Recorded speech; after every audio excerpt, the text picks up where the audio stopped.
백지연의 돈 100억을 산에 묻었던 양길순이 죽으면 결국 그 거액의 돈은 주인이 없어졌으니 길레와 만득있게 될 가능성이 큽니다. 그럼 이 돈이 과연 다리미 눈 수술비로 쓰일 수 있을까요? 구독과 좋아요를 눌러주시면 그 따뜻한 마음이 여러분을 부자로 이끌어줄 겁니다. 다리미 패밀리 5회가 방송됐습니다. 이번 화를 보고 울었다는 시청자분들도 많았는데요. 다리미 엄마 고봉희의 고군분투하는 모습이 너무 안 됐고 차림이와 무림의 냉정한 태도가 너무 야속해서 신우 이미연이 너무 얄미워서 그리고 이 모든 불화가 자기 때문이라고 생각하는 다리미가 너무 가여워서 마음이 아팠습니다. 백지연의 돈 100억을 훔쳐간 주범 오기사는 경찰신문에서 아무 말도 하지 않습니다. 백지연이 신고 못할 돈이라는 걸 알기에 좀만 버티다 나가면 또는 양길순이 자기를 구해줄 거라고 생각하고 있는 거죠. 백지연은 잃어버린 돈 때문에 생병이 나고 승돈과 강주는 그 돈 잃어버린 게 소문나 회사에 악영향이 될까봐 전전긍긍합니다. 한편 고봉희는 다리미 수술비 8억을 모으다가 온갖 서러움을 당하게 됩니다.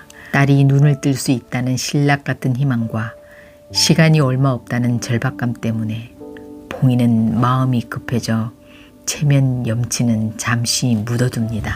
봉희는 아들이 예비사돈에게 받은 돈 1억을 먼저 좀 쓰자. 그리고 전셋집 2억 대출 받으면 그것도 좀 빌려줘. 넌 수지집에 들어가 살고. 이 말을 들은 무림은 바로 쌓였던 감정이 폭발합니다. 무림은 아버지 없이 자라면서 자신도 장남 역할 하느라 힘들었다고 하소연하며 안 보이는 채 적응됐으면 그냥 살아가면 되지 않냐고 합니다. 무림은 동생의 눈 수술보다 자신의 자존심 상한 게 더 속이 상한 것 같습니다. 무림은 그 돈 쓰면 가만히 있지 않겠다고 단호하게 말하고 나갑니다. 이어 딸 차림 역시 보증금 빼서 들어오라고 했더니 싫다면서 속에 쌓인 한풀이를 합니다. 어릴 때부터 엄마는 다리미만 신경 쓰고 자신은 신경 쓰지 않았다면서 자신은 이 구질구질한 집에 들어오지 않을 거라고. 그러면서 8억은 우리가 어떻게 할 수 있는 돈이 아니니 포기하라고 합니다. 이에 화가 난 고봉희는 차림의 따귀를 때리고 맙니다. 봉희의 순환은 여기서 그치지 않습니다. 신우 이미연은 자신이 유리한 조건에서 이혼하려고 기다리는 중인데 언니가 3천을 빌려가는 바람에 내가 지금 불리하게 됐다며 당장 돌려주라고 핸드폰을 들이밉니다. 이때 한 번만 봐달라는 애절한 봉희의 눈빛과 떨리는 손가락으로 비밀번호를 누르는 장면이 너무 가여웠습니다. 이렇게 매몰차게 해놓고도 미연은 아마 후에 아들 신이를 맡기거나 할 텐데요. 그땐 또 가족이니 도와달라고 하겠죠. 내로남불 스타일의 인간이라 반드시 그럴 겁니다. 방에서 이 모든 대화 내용을 듣고 있던 다리미는 엄마가 이렇게 자신 때문에 동네 북처럼 당하는 게 마음 아프고 형제들이 이렇게 매정한데 서운함을 느낍니다. 다리미는 괴로움을 달래려고 혼자 집을 나가 포장마차로 향합니다. 그런데 술을 다 마시고 난 후에야 돈이 없다는 걸 알게 됩니다. 다리미는 태웅에게 전화했으나 마침 그때 태웅은 차림이와 노래방에 있어 받질 못합니다. 어쩔 수 없이 다림은 인공지능 깨비의 권유로 최근 통화 목록에 있던 횡단보도 강주에게 전화를 걸어 8년 전 모텔비를 구실로 불러냅니다. 강주는 엄마의 100억 도난 사건으로 아버지와 불효바움이 있는 뒤숭숭한 상황에서 전화를 받고 시큰둥하게 나왔지만 술에 취한 다리미를 결국 데려다주게 됩니다. 다리미는 자신이 가족들 피나 빨아먹는 흡혈귀 같다고 신세한탄을 합니다. 또한 앞으로 하늘의 별도 달도 보이지 않게 될 것 같다고 자신의 암울한 미래를 느끼며 말하자 술주정한다고 툴툴대면서도 마음이 짠해집니다. 한편 고승돈과 봉희의 재회가 궁금증을 다 안했는데요. 두 사람은 대학 때 연인 사이였던 것 같습니다. 그런데 아마 어떤 사연으로 헤어지고 봉희가 다른 남자와 결혼한 걸로 보이는데요. 세탁물을 들고 온 봉이는 출근길을 나서는 승돈을 보곤 깜짝 놀랍니다. 그러나 안타깝게도 승돈은 봉이를 알아보지 못하네요. 지금 한 30년 이상이 지난 상태에서 만난다는 설정이라 그렇게 그려지는 듯합니다. 훗날 아마 승돈과 봉이가 새롭게 사귀는 걸로 나온다면 관계가 이상하게 꼬이겠네요. 원래 주말 드라마는 불륜, 출생의 비밀, 불치병, 꼬이는 관계 이런 게 나오기 마련이죠. 비 오는 날 세탁소에 나란히 앉은 길래, 만득 그리고 손녀 다리미 이들은 빗소리를 들으며 천국과 지옥 그리고 죽음에 대한 이야기를 하고 있었습니다. 다리미는 비 오는 모습, 별도 달도 보이지 않고 사랑하는 사람들의 얼굴도 못 보는 지금 여기가 나에겐 지옥이라고 말합니다. 또한 이제 꿈에서조차 보이지 않는다고 말해 짠함을 자아냈습니다.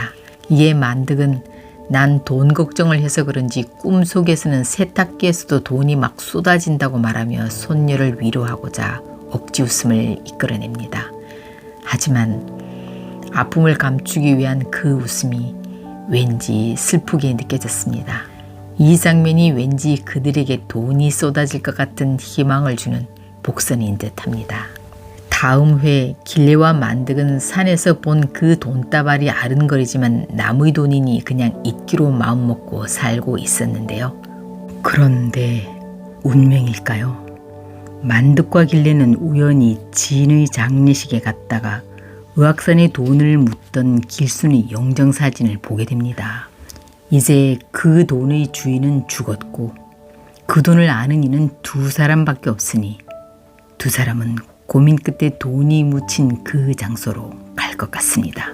그런데 지옥 갈 짓을 한 번도 하지 않았다는 만득과 길래는 그걸 신고할까요? 아님 자신이 몽땅 가질까요? 신고하면 포상금으로 보통 5 내지 20%를 받는다고 하는데요. 신고해서 포상금을 받아도 다리미 눈수술비는 될 것 같습니다. 그런데 그 돈은 신고해서 밝혀지면 곤란한 검은 돈이라 그 돈을 잃은 강주집에선 밝히지 않으려고 하고 그 돈을 수사하고 있는 무림은 지금 그 돈에 대해 캐고 있습니다. 다리미는 어떤 돈으로 수술을 하게 될까요? 산속에 묻힌 돈? 아님 신고 후에 받게 되는 포상금? 아님 미래의 남자친구 강주? 친오빠 같은 태웅?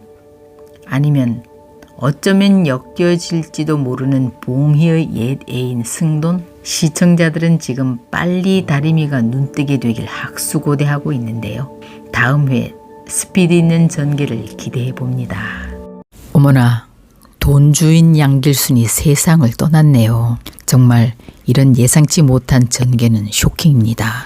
그럼 산속 그 돈가방 주인은 없는 상태? 길래와 만득은 기대와 불안, 희망과 두려움으로 가슴이 두근거리기 시작합니다. 과연 두 사람은 그 가방을 잘 찾아 무사히 가지고 올까요? 구독과 좋아요를 눌러주시면 그 따뜻한 마음이 여러분을 부자로 이끌어줄 겁니다. 다리미는 할머니 옆에 자다가 엄마가 자신의 수술비를 마련하라고 애쓰다 언니 오빠와 말다툼을 벌이는 모습을 보고 마음이 무너지는 듯 했습니다. 엄마한테 미안하고 형제들한테 서운했습니다. 그러나 이런 불효화음의 주범은 나였기에 나만 아니었다면 나 때문에 라는 생각에 눈치가 보이고 죄책감으로 너무 마음에 부담이 됐습니다. 다리미는 수술 받기도 전에 숨막혀 죽을 것 같다고 엄마한테 포기하라고 한 뒤 자신 때문에 엉망된 관계를 바로 돌려놓고 싶은 마음에 오빠와 언니를 찾아갑니다. 다리미는 엄마가 간직하고 있던 윤미옥이 결혼자금으로 오빠에게 준 1억 수표를 들고 오빠 무림을 찾아갔습니다. 그러면서 난 오빠 말대로 깜깜하게 사는 거 적응했으니까 괜찮아. 이렇게 이대로 살면 돼. 라고 말하며 그 수표를 전해주고 갑니다.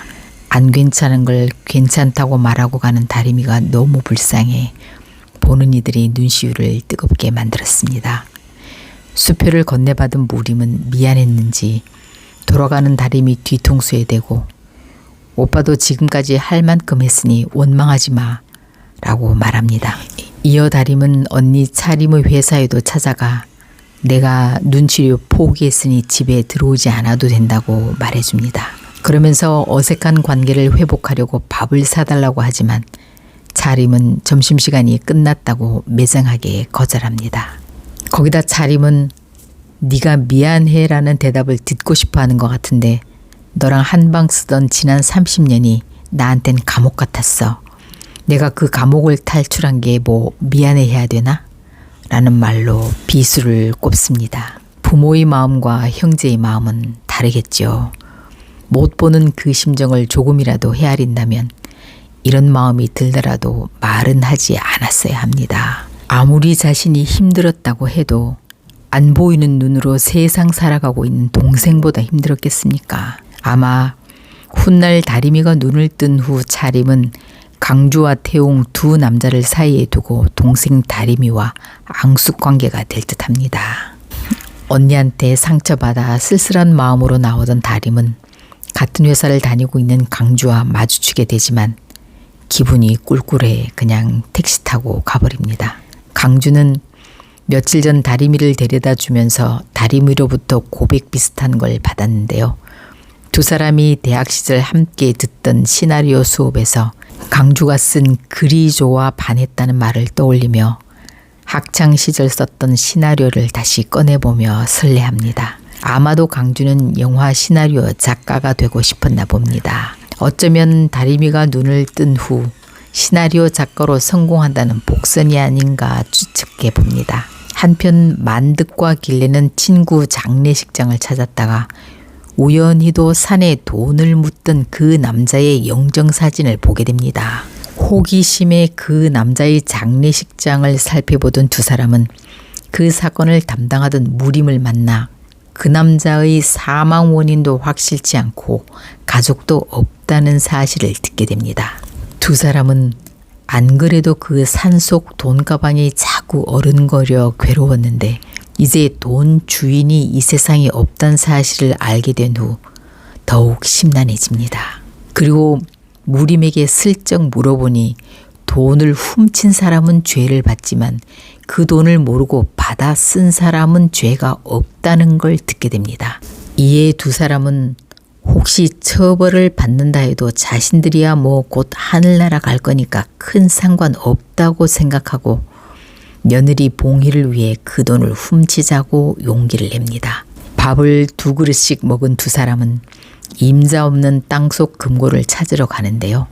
장소가 산이다 보니 찾기가 쉽지가 않습니다. 두 사람은 고사리 캐던 날의 기억을 더듬어 가다가 드디어 그 보물 장소를 찾으면서 끝이 났습니다. 두 사람은 이 돈을 가져올 수 있을까요? 마음대로 쓸까요? 이 돈으로 인해 앞으로 어떤 에피소드들이 생기는지 다음 주가 기대됩니다.